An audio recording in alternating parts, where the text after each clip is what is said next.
Hello, I'm Jennifer Guskin, and today I'm presenting the role of a community nutrition service learning course on dietetic students' public service motivation, written by Dr. Lauren Dinour and myself. This study was formed on a foundation of service learning, which is a subset of experiential learning. In service learning courses, students learn about the ways they can have a positive impact in their communities, and then go directly into the community to apply that knowledge firsthand. Service learning experiences have been shown to improve knowledge, skills, and awareness of civic duty in students. However, its effects on public service motivation are less known. James Perry, a prominent researcher in the field, defines public service motivation as an individual's predisposition to respond to motives grounded primarily or uniquely in public institutions. To measure public service motivation, Perry created the Public Service Motivation Scale, which consists of 4 dimensions.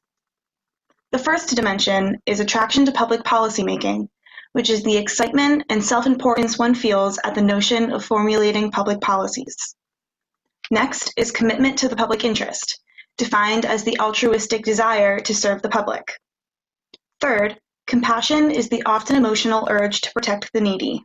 And finally, self-sacrifice, which is the willingness to perform acts of service without tangible rewards. The purpose of this study was to determine if a community nutrition service learning course would increase the total public service motivation score and dimension scores in dietetic students.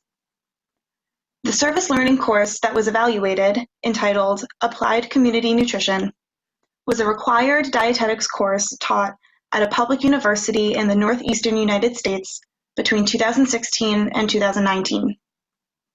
Students enrolled in 6 sections of the course were included, with a total analytic sample of 111 students.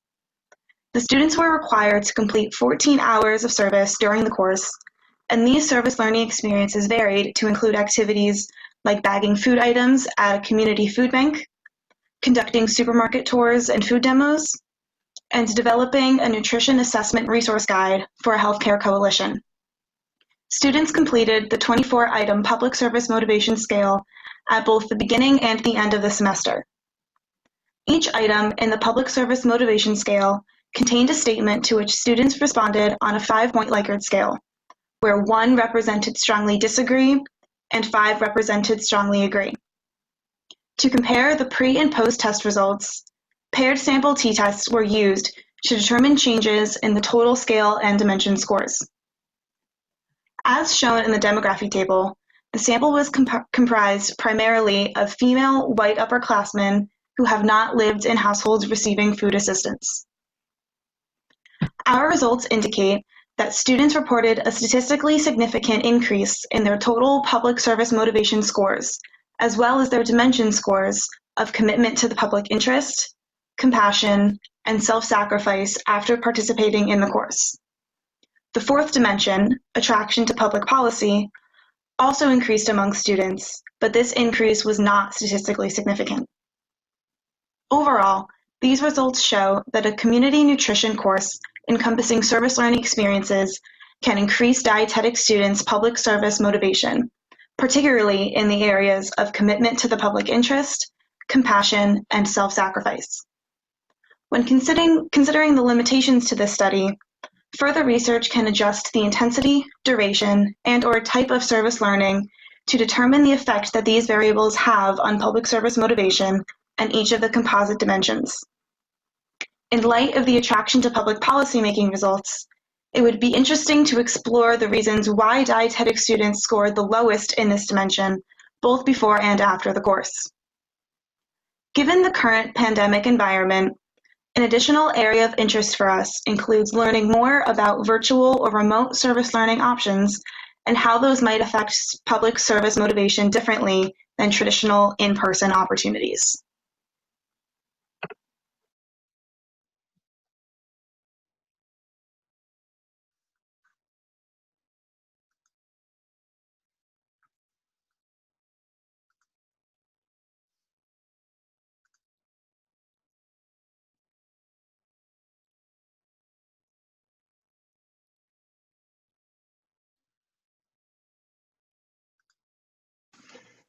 Hello, My name is Dr. Lauren Dinour, and on behalf of my co-author, Dr. Yan Bei, I want to thank you for your interest in our abstract and poster entitled Milk on the Move, Evaluation of a Campus-Based Breastfeeding Support Campaign.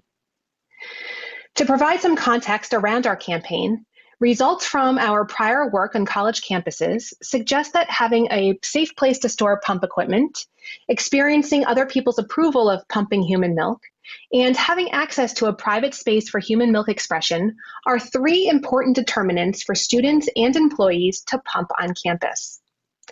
Campus-based breast chest feeding campaigns have the potential to positively affect the social norms, attitudes, and awareness of lactation-related needs so that these facilitators are enhanced. Yet little research exists about the efficacy of such programs in actually shifting social norms and attitudes.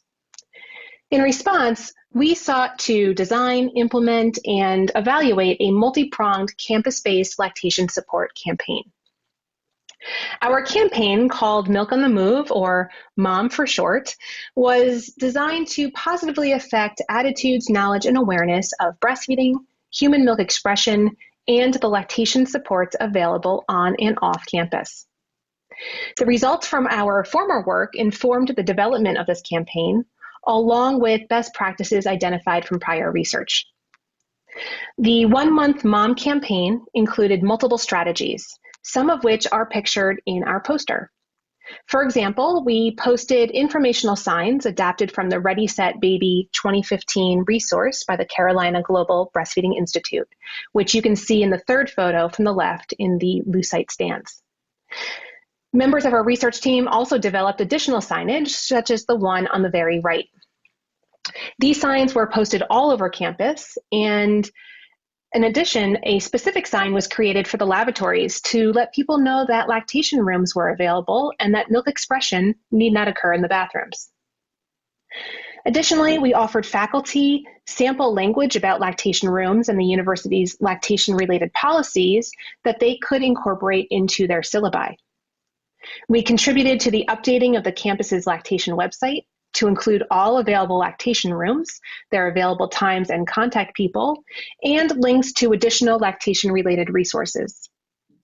All campus emails and social media blasts were also sent with breastfeeding information. Finally, we planned a week-long tabling event in our student center that showcased photos of women breastfeeding their babies while sitting in a public toilet stall, developed by former students from the University of North Texas and used with permission.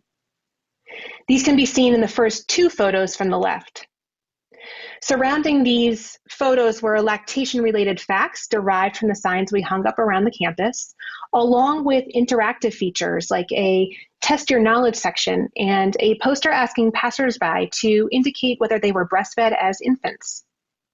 We also handed out the state and federal laws requiring employers to provide reasonable break time for expressing human milk, frequently asked questions surrounding students who breastfeed, and links to additional resources.